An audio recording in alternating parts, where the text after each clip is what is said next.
Welcome to another episode of Chatting with Staxx. I'm your host, Bill-Staxx, and today I got Steve the Sandman. What's up, man? What's going on, guys? How you doing? Chilling, man. The volume's a little low, but besides that, things are good. Yeah, so he's just having a hard time hearing me a little bit. So where were you born and raised? I'm born in Dorchester, Mass. We left there during busing in the early 70s, moved to Brockton, and I've been out here since like 72. So how was it growing up there? A lot of street fights. A lot of Brockton was a fighting type of town, man. Rocky Marciano, Marvin Hagler. So I was a wrestler as a kid. I started wrestling at 8 years old. So I was fighting, man. I was fighting every fucking couple of weeks, probably. Do you know any situations that you want to explain to us? Maybe growing up that you remember? I mean, I probably had 150 fucking street fights, without bragging, which is a ridiculous amount. But I remember most of the shit. Bunch of crazy fucking incidents. Then as I got older, it went from the street to the bar room, which was wild. I mean, I've been through a lot of shit out here. Yeah, the barroom brawls are pretty crazy, man. I've been in a couple myself. I hung out in like the dive bars. I wasn't really a sports bar type of dude, so I was in the dive bars, and if I didn't know who you were, you didn't know who I was. Say somebody from another town was coming out there to buy drugs, on Main Street in Brockton, they'd be coming to the bar drunk, and one thing would lead to another, and end up punching the shit out of somebody. They don't end up leaving one way or another in an ambulance or something, right? They were leaving in the ambulance more often than not. The one hit quitter. So you're friends with Damien and Chicky. Those are my people. Yeah, man. Chicky's in here right now. He said you're the real deal right here. Chicky's a classic, one of a kind type of cat. It's my man. He's a real good dude. Damien too, man. Damien's my old training partner. We trained. We fought out of Y Crew in Austin, Mass. That's where the marathon bomber came out of. So that gym was notorious back in the day. Yeah. So, what were your experiences with the marathon bomber? I only saw the older brother at the gym. The younger brother, the kid who's still alive, I never really saw him. But the older brother, I heard a story about him. He ran the LA Marathon without training one day. So that's kind of fucking psychopath that dude was. If you can get off your couch and run 26 miles, you're not normal. No. And these guys were like jihad type shit. I mean, they're from Russia, Pakistan or whatever, one of them fucking places. I was in federal prison when that bombing happened. I'd only been locked up a couple months by the time that happened, so I didn't really get to see much that was going on out here when that happened. But that's some diabolical shit, killing innocent people, man. How was that kid as a person when you were around him? You hear me? Yeah, how was he as a person when you were around him? Can you hear me? Yeah, yep, yeah. I keep my picture keeps blinking off. Shit, man. Hold on. Can you hear me? Yes, yeah. But it kept blinking. I'd see you and then I wouldn't see you. So how was the Boston marathon bomber when you were around him? How was he as a person? I only saw the older brother. I've never met the younger brother. Yeah. The older brother, I mean, the gym atmosphere, if you think you're tough, you're gonna be humbled quick. So everybody was pretty much humble at the Y Crew that we trained out of. Yeah. I mean, you can't get away with being an asshole in the gym because you get your ass beat. And were they acting like they didn't like America then, or were they just like normal people?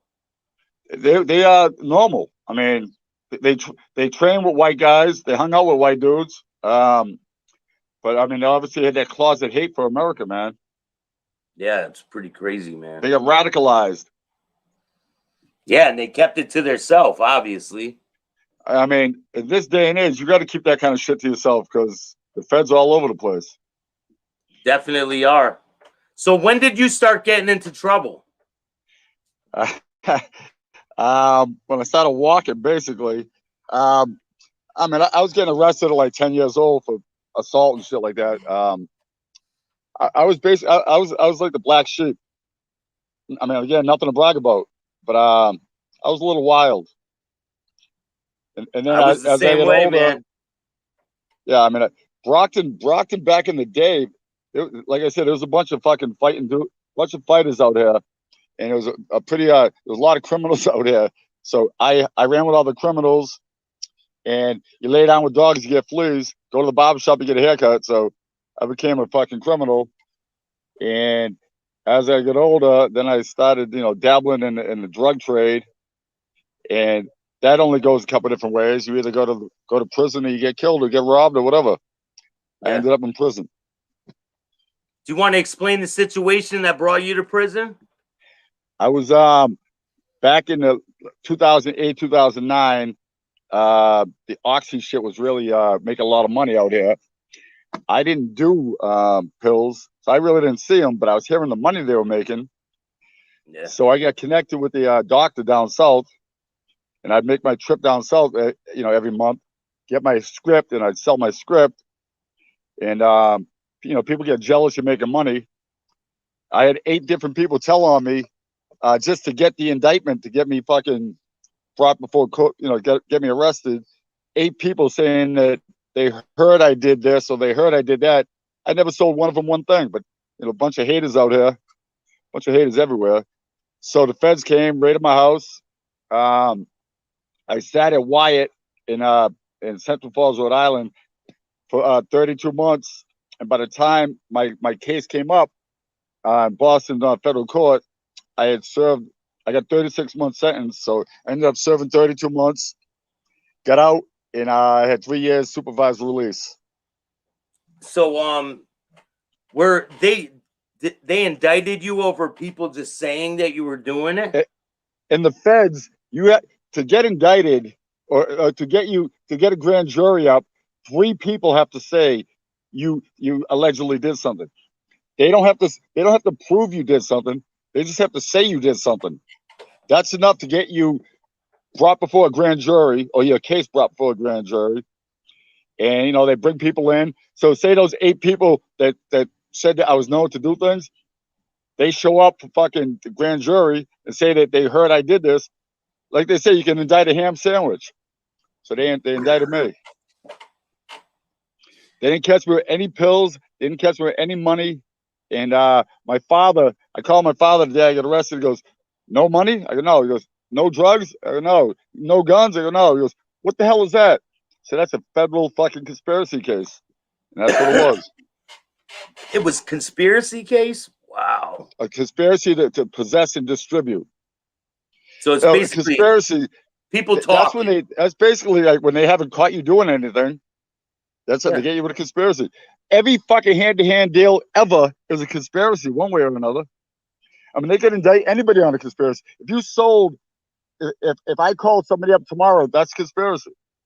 So that's when they haven't caught you doing anything hand-to-hand wise. They bring up a conspiracy case. That's crazy. And you don't even have to do anything. It's just people No, that are hating on you. I mean, I was doing shit. So, no, obviously, yeah. They were right, but I knew that they wouldn't catch me. I was only seeing one person a month, so they would have had to give me like a traffic stop or something else. So I felt that I was so low profile as far as dealing with people that I used to tell my people that they're gonna get me on conspiracy, and that's exactly what happened.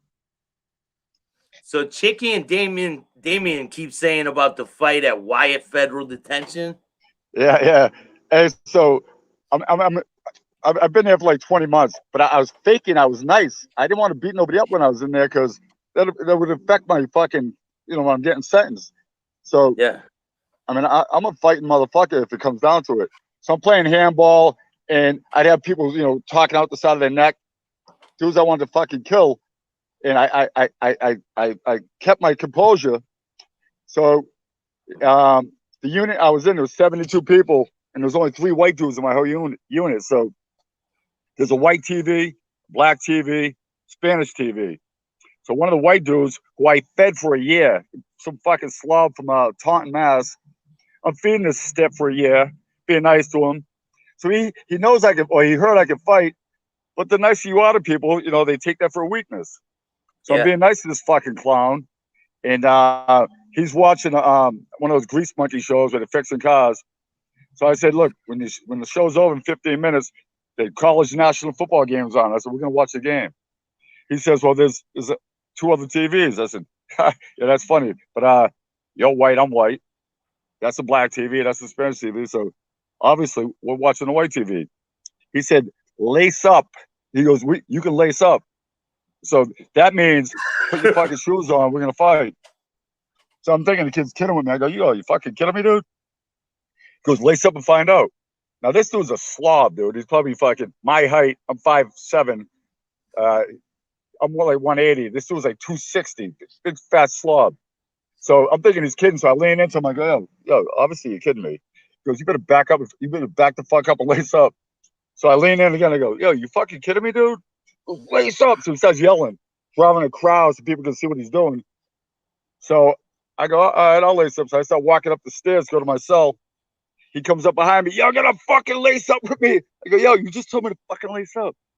So we go up the stairs a little more. He goes into his cell. I walk in, and I'm like, yo, dude, I'm not even watching the fucking game. All right. But we're having a vote. There's 3 white dudes. We're going to have a fucking vote. If you lose 2-1, we're watching the game. He said, so now there's people behind me. I didn't realize there were people watching. So he starts swelling up on me and shit. Yeah, fuck, you better lace up. So I go, all right, man. I go to my cell. I told my cellmate to beat it, put my fucking shoes on. He walks in my cell and like basically cornered me. And again, I didn't want to fight because my record's notorious for fucking fighting. I can't go to fucking court after beating the fuck out of dudes in prison. I mean, they're gonna think this dude hasn't learned nothing. Yeah. So he corners me in the back of my cell. I end up hitting him with a fucking left hook, and I have a wrestling background, and a street fighting background. So I get him in a front chokehold, and I was sober, so I haven't really fought anybody sober in my whole life. I mean, since I was a kid. So I'm fighting this fucking clown, and I was getting all this frustration out of me. So I was being real diabolical about it. I got him in a nice chokehold, but I didn't want to choke him out, so I wanted him to remember what the fuck happened to him. So he had told me months before that his father used to make him suck his dick. Some crazy shit. His father used to molest him. And so I'm beating the shit out of him. So he's begging me, please stop, please. I'm like, oh, you want to stop now? So I really had him in a bad position. So I'm kneeing him in his face. His head's hitting the walls. I'm kneeling him, his head's hitting the wall. Knocked out 6 of his teeth. But he says to me, he goes, you remind me of my father. Now, he told me his father makes him suck his dick. I'm like, yeah, that's fucking creepy shit. So I stopped hitting the dude, let him up. So my cell door was closed, so they didn't really know what was going on. But the fucking clown is wiping the blood from his face, from this side of his face to that side of his face. He's covered in blood. Cops come by and look at my cell. He's all beat up, covered in blood, teeth all over. 6 of his teeth were on the floor. So I ended up going to the hole for that. But that was the biggest stress relief ever. Because I finally got to get my fucking violence out, get my fucking frustration out. Yeah, as soon as they put me in the hole, inside, right? The tension was like the tension inside was like building up, probably. Believe I had never let anybody slide ever, and I let like 3 or 4 different people slide. Shit that I would have definitely fucking tried to kill somebody over on the street. So this dude, when I finally got to put my hands on him, and the fact that I was nice to him for so long, and he pulled that shit on me, getting that fucking frustration out felt so good. When the door closed, when I was in the hole, the door closed, I had a smile from ear to ear. I was so fucking happy to get that shit out. Hey, I called my mother from the hole. I'm telling her the story. I'm like, Ma, I kept telling the dude, this don't have to happen. This don't have to happen. She goes, Steve, stop. She goes, who threw the first punch? I go, who do you think threw the first punch? She goes, you. I go, you're right. Of course I threw the fucking first punch. In You're the not gonna second, let someone else hate you, man. they call me Sandman. I tell people not because I sleep late. I'll punch a motherfucker in the face. I'd rather hit than be hit. So they say people say it's a sucker punch. Every fight ever, somebody threw the first punch. That's gonna be me. Yeah. So what So you got yourself a mob podcast, huh? yeah, man. Yep. And I hear you building up your clientele, a bunch of subscribers. Good for you, man. Yeah, man. I've been working at it for a while. Chicky and Damien, they want you to talk about the role that you're gonna play in Hungry Hill. I was just gonna bring that up. So Damien and Brian Hoyle, Brian Hoyle is a certified gangster, a Springfield cat. They collaborated on a story out of Springfield about the Irish mob, basically. Hungry Hill's an Irish neighborhood in Springfield. So Damien, who's Irish, and Brian Hoyle, who's Irish, they put their heads together and they wrote this story. I'm playing Liam, who the main character is Odie, who is played by Pat Casey out of Springfield, the MMA fighter. He was a straight fucking gangster killer, animal. They call him the gorilla. He's a ninja gorilla, tough as fuck. So I'm playing his older brother, and I'm basically playing myself. Basically, an older Irish cat who dabbles in crime. Well, I don't dabble. On the show, it's straight gangsterism. I'm Odie's older brother. I just getting out of prison after killing somebody, and Odie's got a couple of different issues in his life. He's got gambling debt. He's an alcoholic, and Brian Hoyle is the head of our mob. He's my uncle, I believe. Damien is Brian's son on the show. So me, Brian, Damien, and Chicky were involved in another mob show that never really got off the ground because of certain people, but I'm not going to get into all that. But Hungry Hill was going to start filming in this next spring. I'm really looking forward to that. And like I said, Pat Casey is the main character. He's a bad dude, man. So between Brian, Chicky, Pat, myself, and Chicky, I think this has a chance of doing something. I think it's gonna be a classic, man.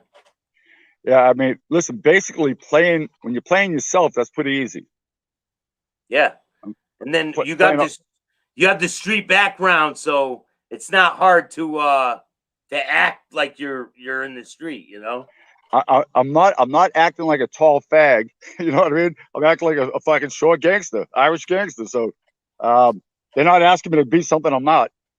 Yeah. I'm not playing a fucking fat Jewish guy. I'm playing, old school Irish dude. That's what I am. Chicky says hotel room with Chicky, Damien filming in NYC. All right, so we're in New York City.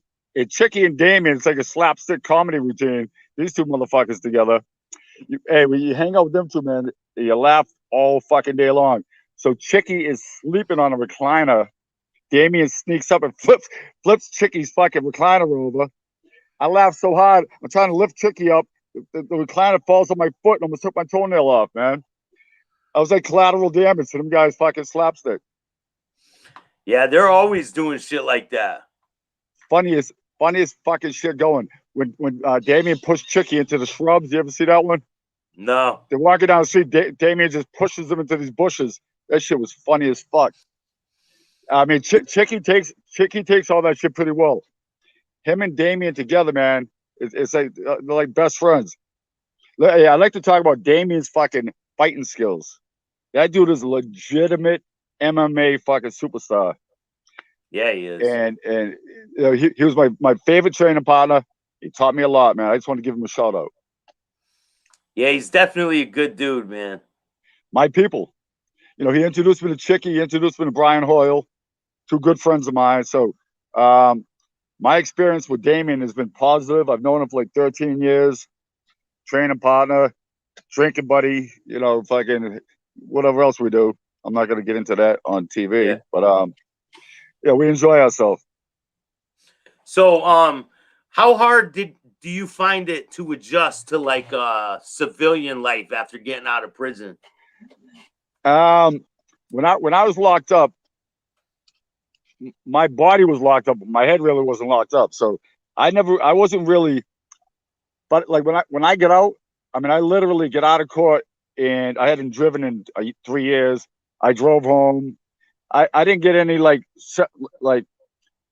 I didn't need to keep people away from me, like social distance from me. I basically picked it right back up. Like I said, my body was in jail, but my head, you know, I was home still in my head. Yeah, So it you wasn't never bad for me. you never said like, "Oh, this is my home." A lot of people that are in prison, they say, "This is my home now," so they get comfortable there. You know what I mean? Oh, I was fucking comfortable for sure. I mean, after beating that dude down, they gave me I had a single cell for the rest of my sentence. So for the final 18 months, I was by myself, single cell. So I was definitely. I mean, literally. I mean, I'd done time before, so um, I got arrested in the morning. They bring me to court, federal court in Boston. By the time I got to Wyatt that night, it was like 8 o'clock at night. Brought me to my cell. The next morning, I was already used to it again. I mean, I'm not saying I was institutionalized, but I mean, once you've done it once, you've done it. And fear of the unknown is what scares people. I'd already been to prison. It ain't that big a Yeah. deal. So That's I got used to it basically real fucking quick. that's basically it. Fear of the unknown scares a lot of people. Yeah. Damien's So at Damien's asking to ask about the time he bit me. yeah. I was gonna bring that up. So he's at my house for Thanksgiving. We go to a local fucking watering hole around here. And when I get drunk, if I like you, I'll bite you fucking below the fucking neck. If I don't like you, if we fight, I might bite you in the face. But so me and Damien are fucking fooling around. I grab him and I bit his shoulder. He broke away from me and leg kicked me. He kicked me Thanksgiving night. My leg still hurt Christmas Day from one kick. Kicked the fuck out of me, dude. Oh, man. Yeah, like it was a reaction, right? Oh, it was that. But I mean, I bit him pretty hard, I guess. Broke his skin. So I mean, Damien's a fucking certified fucking killer when it comes to combat sports. So he broke out of my grip, which is hard enough to do. But he's so fucking mad at me. Broke away one leg kick, man. Yeah, listen, and I've done ab routine, ab crunch, core strength exercises for 15 years every day for 15 years before he kicked me. The next morning, I could barely sit up. A leg kick affected my stomach muscles. That's how hard he hit me. Was it right near your knee? Like right no, under your knee? No, there's nerves in your fucking thigh. So probably like 5-6 inches below your hip bone on the outside of your thigh. There's nerves. It was a perfect kick. I mean, he's a jiu-jitsu expert, but I say his Muay Thai is legit as anybody else's. So Yeah. he can kick, he can fucking strike, he can jiu-jitsu, does all that shit. So I gotta make sure. So let me just say this: I never bit him again. I'll put it that way. So people want to know how old you are. 56 years young. So I call my email is Sandman OG Killer. The OG is for old guy at this point, man. 56. Fucking shit's crazy. But if you ain't getting older, you're dead. So fuck it. Code of the Streets. He said, ask him if he remembers getting barbed wire tattoo in Philly. Barbed wire tattoo. Well, I don't know what the fuck that means. I don't know. He said, ask him if he remembers getting that barbed wire tattoo in Philly. No, I don't know. I don't have no barbed wire. I got a bunch of Irish tattoos, guns, and all the rest of crazy shit. Yeah, he must be thinking of someone else, man. So, do you find it hard to adjust to coming back to live a regular life? You put it this way: you trust less people after getting out. You know what I mean? So yeah. I'm a lot more. I mean, I have a twin brother, so I was always used to being with, always having somebody by my side. But after this last sentence I did in the last 18 months in a single cell, I'm a lot more used to being by myself, which I prefer now. I like to roll up by myself, that you can come and go as you please. You know, if you don't want to stay someplace, you leave. So I got used to it pretty quick. South Philly says, is this ECW Sandman? No. I'm No. Boston, Massachusetts, old school Irish dude. I wrestled collegiate style. I didn't wrestle I didn't wrestle TV style, jumping off the third rope. So do you have any maybe situations that you've been in, maybe a crazy fight that you were involved in or something you could explain to us? I've been involved in a ton of crazy fucking incidents. I've been involved in two different bar fights where I had three fucking legitimate knockouts where I saw a guy doing an interview one time. He goes, if anybody ever told you they knocked out three people in one fight, you're talking to a liar. I've done that twice. So, I mean, like I said, they call me Sandman, not because I sleep late. I have a pretty good fucking right hand. And I like both of these incidents, I had knockouts with my right and my left hand, which is something I could talk about. Yeah. I don't know anybody else who's done that. I'm sure people have, but out of all the fights I've seen in my life, I was involved in 99% of them. So I haven't seen many good fights. I've been involved in a bunch of good ones.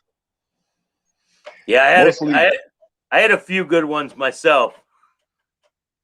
If the thing is, they say if you never lost, you never fought anybody, and I gotta agree with that. You're not supposed to win them all. That's why, like my MMA career, I was 7-2, and like something like Damien always fought high level fighters. You can't beat everybody. There's always somebody out there. So be humble in the jungle. Don't start nothing, and then you're more justified. If somebody's bothering you, it's a lot easier to justify beating the fuck out of them as opposed to walking around starting trouble.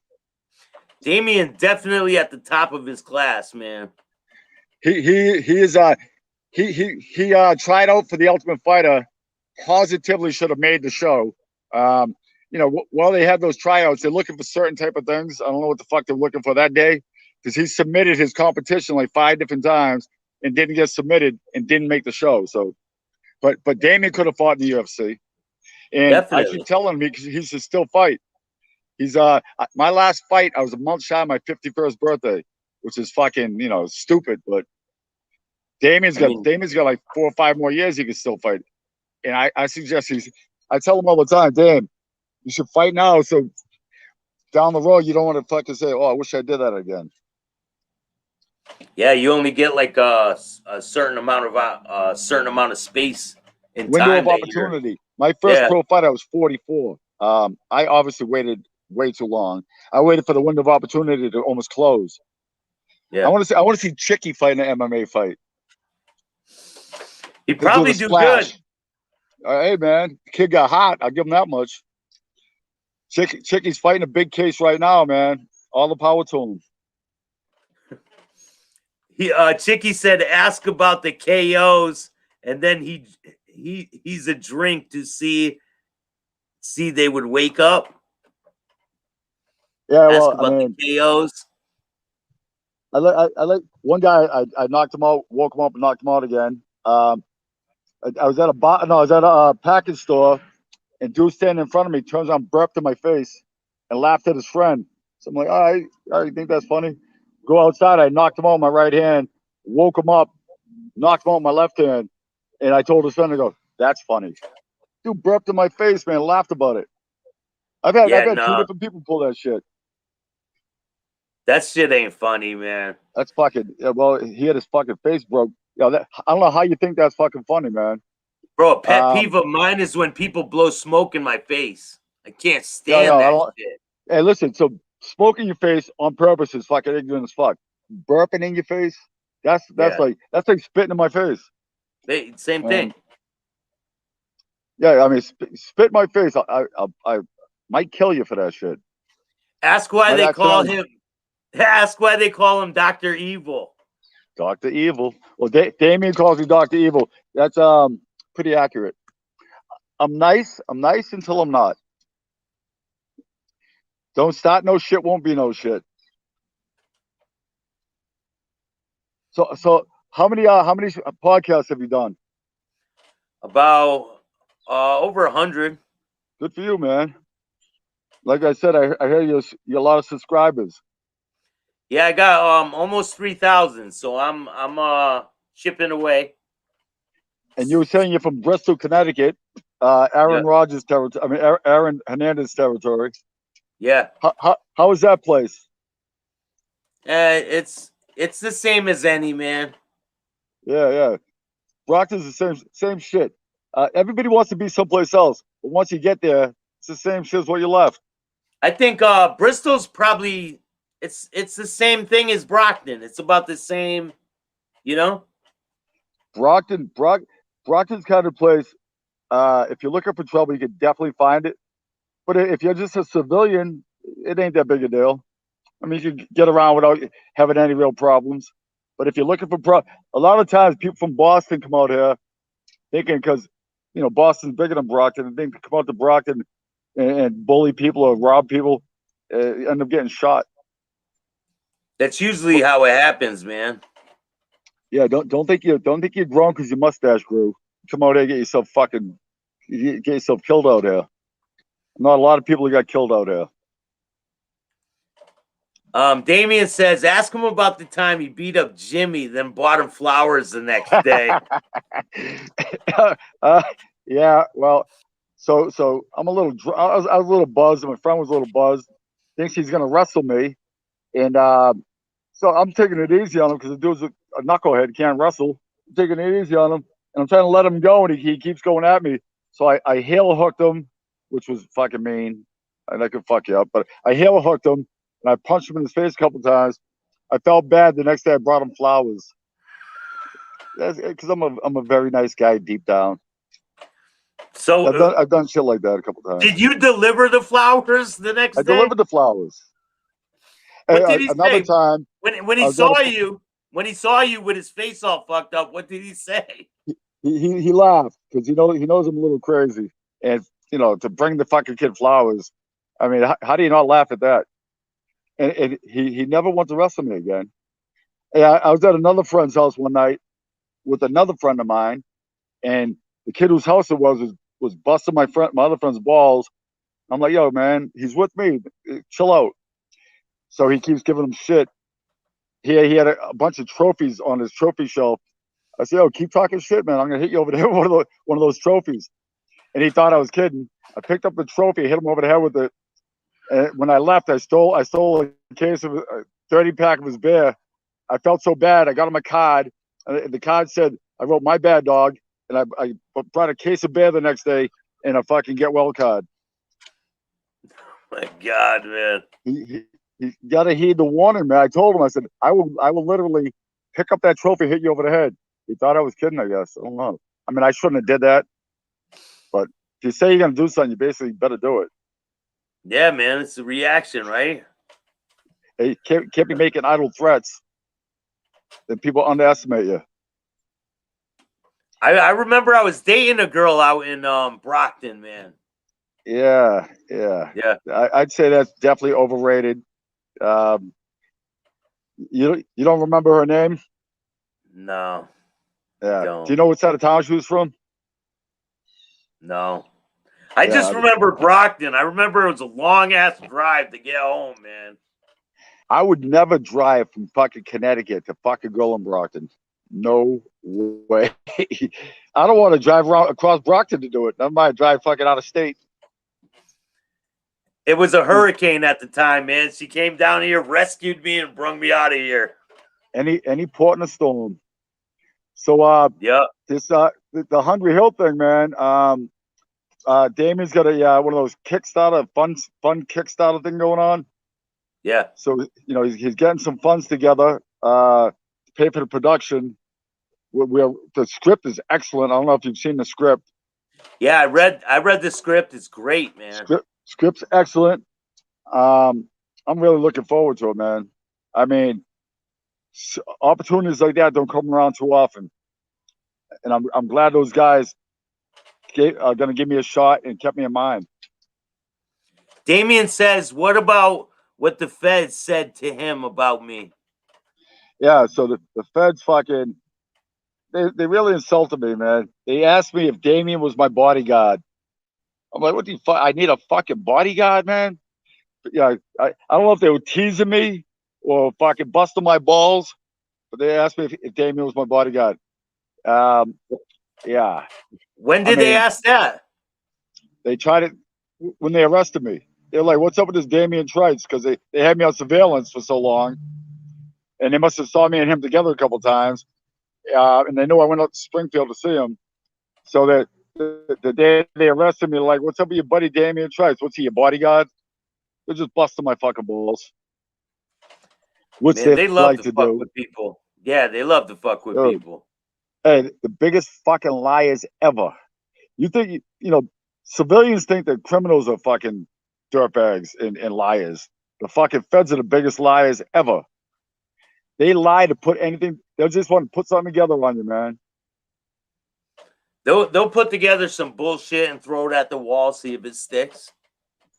They are, and the fucking like I was at a bar and there was a couple of big black dudes sitting out front. They said that they were my bodyguards, like they were protecting my drug empire. Straight bullshit. They want to make you look bad. I mean, who's the judge gonna believe? A federal prosecutor or me? Gonna fucking believe the feds? State police, bunch of fucking liars too. Especially with the thing that was going on with the drug testing out in Mass and the ladies that were fucking up all the drug tests. Yeah. That was right around when I got arrested. But my case went federal, so I didn't get to take advantage of that shit. The Yeah, Annie yeah. Dukin was at the crime lab, fucking sniffing coke and smoking meth and shit. Smoking Um, crack and shit. so a prosecutor would come in and say to her, "We need." So say they got me with 5 grams of coke, and the guideline you have to have 7 grams to get whatever. A prosecutor would come in and tell her, "We need him to have 2 more grams in his package." And she'd fucking add shit to people's case. That's some She ignorant just shit, man. throws some cut in it, right? Yeah, a dude from Brockton ended up getting killed. The first person they released on the Annie Dukin case, or one of the first people that was released on that case, came out and killed a dude in Brockton. So she basically fucking aided and abetted a fucking murder. Yeah. And they basically she got away with it too. She didn't go to prison, did she? Oh, I think she went to prison. I think. I mean, There was I'd say she there definitely was went to two. prison. There was two of them. Yeah. The other one was smoking the meth, and this one was smoking the crack. Smoke. They said that like say the average guy would work 40 hours at the crime lab. She'd work like 100 fucking hours a week, and she'd be doing overtime for free. Bro, it was crazy, man. Fucking Yeah, putting because she's people in hot. prison, Because she's high out of her fucking mind, man. And she doesn't smoking care. crack in a fucking state police fucking crime lab. I'm sure she Wow, was man. bugged the fuck out. She's got to have balls of steel, man. That chick. She's got a crack habit. I don't know if that's balls of steel. Kid couldn't afford to pay for the crack, so she just stole the shit. That is fucking nuts, man. And two people in one state doing the same shit. That released thousands of people. I bet it affected a lot of cases, and a lot of cases they still went to prison on it. A lot, thousands of cases got thrown out. And like I said, the one case that I know about, fucking dude got his case thrown out and ended up killing a dude. So instead of being in prison where he wouldn't have had access to this guy, he's out in the street and fucking kills a dude. So I mean, there's degrees of separation. This fucking broad got that dude killed. My Crazy cousins fucking in bitch. Hey, and I Co- and I'm supposed to be bad. Co-train says my cousin's in jail because of her. All right, I believe in it. jail, but I mean, if you were in jail, you had a very good shot of flipping your case. Yeah, if it's any relation to that. there was a bunch of dudes in the feds with me that were having the cases flipped. What is your plan for the future? Do you have a book deal or anything like that in the works for the future? I mean, I've had a bunch of people. I probably had a handful of people tell me I should think about doing something like that because I mean, if I was talking about shit I did where I got caught, I could tell a pretty good story. Obviously, I can't talk about shit I didn't get caught for. But I've had a pretty interesting fucking run so far. You I don't could know if write a I'll ever go fiction book. that route. What's You that? could write a fiction book Yeah, and just yeah, say it's stories. yeah. That are borderline truths. I could just call them fucking fake. But I don't know, Yeah. man. Hopefully this Hungry Hill takes off. You never know. Opportunity, man. When opportunity knocks, you never know what's gonna happen. I have a I feeling know that Hungry Hill is going to be a big success. I know I'm out of the drug game. I know that for a fact. Uh, it's just fucking crazy. Feds are all over the fucking place. Shout out to Ken Street TV. What's that? Shout out to Ken Street TV. One of my boys is in here. Yeah, there you go. He's got So a. listen, so Damien and Chicky and Brian, have you ever hung out with those guys? I hung out with Damien one time, but Yeah, we're all gonna get always a good together. time. Because I know John Gotti the third is fighting in Connecticut again. I think next month. Yeah, the 7th. I'll be out there for that one, man. Maybe you can get out there. We have a couple drinks. I'll be out there. I don't drink, man. I've been sober. You don't drink? Good for you, man. No. That's the. I guess a motorcycle's going by. Yeah, drinking adds to trouble more often than not. Yeah. Hey, did you see the Tyson Fury fight? No, I didn't. Good fight, man. Knocked out Devontae fucking Wilder again. I heard it was good. I'm gonna go check it out. I don't like paying for them. I like to watch them after. Yeah. I agree. That's why I go to other people's houses. But fucking Tyson Fury, 6'9". That dude's pretty smooth. That dude moves pretty damn good, man. That What fight's else you gonna got be for me? that fight's gonna be pretty crazy. The Gotti fight, man. Hey, the kid has skills. Yeah, he does. It's not just a name thing. Your name can sell. The kid has legitimate fucking MMA skills, Yeah. and he draws a crowd. So that's a promoter's dream. Name recognition, and you bring in a crowd. Plus, you can back up your fucking name. I got nothing but respect. I want to see Damien fucking Trites fight again. That's what I want. I want to see it too. I think if I keep, because I've said it to him probably 10 different times that you can't let this fucking go without doing it again. So I know he gets the bug, and I know he's been back in the gym. Says his cardio is bad, but that'll only take him a couple of weeks. He is a true professional MMA combat sport veteran. Damien says drinking and hanging with Sandman is bad for my health. It's not good for your health, dog. That's why I can only do it once a week now. It ain't like the olden days where I could go out 2 or 3 times a week. I'm once a week. But yeah, when I go with Damien, it's usually a long night. I left Springfield a couple years ago. I went out to visit him. I left at 8:45 in the morning. Didn't sleep all night. Long night.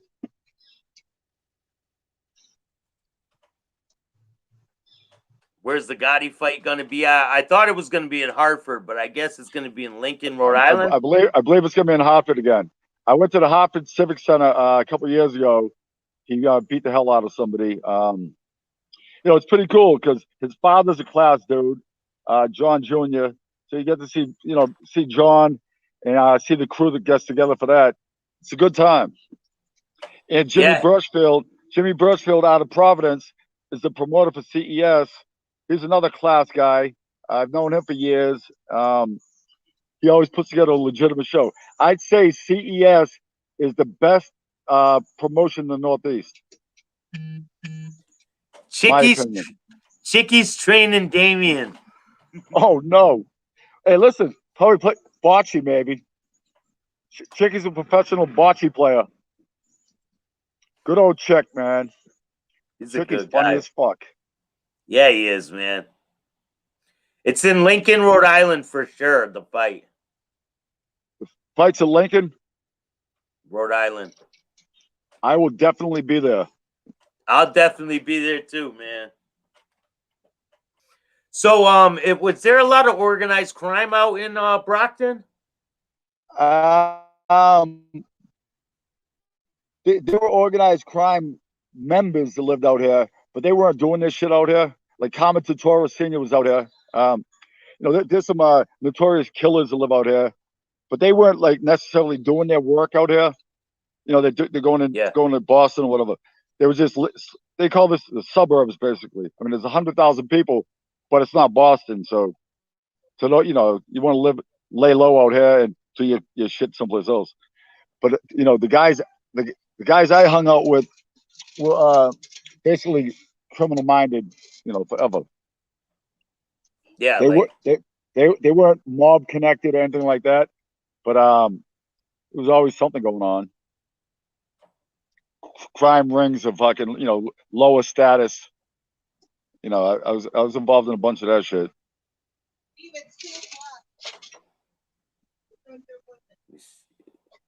3:30. Yeah. I've been doing crime. I always set up the getaway. I like to think I was the smarter guy out of the crew I was in. Me too. I always like to think I was the smartest guy out of the crew, man. I made sure I planned out the getaway, and you can't trust a fucking nitwit for your getaway. So I planned the getaway, and my getaway plan worked on several occasions. I'll put it that way. But did it get jammed up on several too? I got jammed up a couple times, but not using my getaway. The one time I really got jammed up, I had to get my getaway plan, and this dude during the getaway said go this way, ran us into a swamp. It was literally the Taunton Swamp is a real thing, and the state police had us blocked off. I went to jail for that. But in my defense, I would never commit crime back in the day, drunk or high. So at least that way I had no excuse for getting caught. Because then you'd have your bearings about you, right? I mean, if you're committing a crime drunk and high, you're a fool. Yeah. I mean, the goal is to get away with it. There's a lot of people that do that, man. They just get high on drugs and they just go from one place to the next. I remember back in the day when Angel Dust was big in South Boston, dudes would rob banks on Angel Dust, and they'd be trying to run away going like fucking a half a mile an hour. They think they're running fast. They're fucking walking. It's like slow motion. Yeah. I saw a friend of mine trying to go up the stairs one time. It took about an hour and a half to get up fucking one flight of stairs. That's why those kids that were with Aaron Hernandez, they used to smoke that Angel Dust shit. Yeah, I never did that. I like to tell people when I'm the voice of reason, shit's fucked up. So if I wouldn't do something, you probably shouldn't do it. And most things I ever tried, I liked. So I can't afford to like too many more things. I like Chichi, get the yayo. I'll just leave it at that. I used to be the same way, man. Yeah, I'm slowing down, but the bare bone's connected to the bone. Yeah. Thank you for the super chat, man. I appreciate that. Hey, listen, it was my pleasure. I'm looking forward to Hungry Hill. Damien got me on this to promote the Hungry Hill. It's Irish crime based out of Springfield, Mass. A neighborhood in Springfield is Hungry Hill.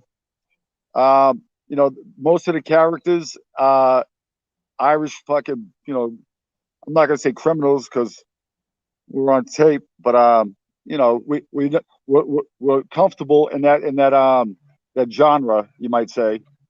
And I want to give a shout out to Chicky, Brian Hoyle, Pat Casey, Damian Trites, and Hungry Hill neighborhood in Springfield, Mass. Thank you, man.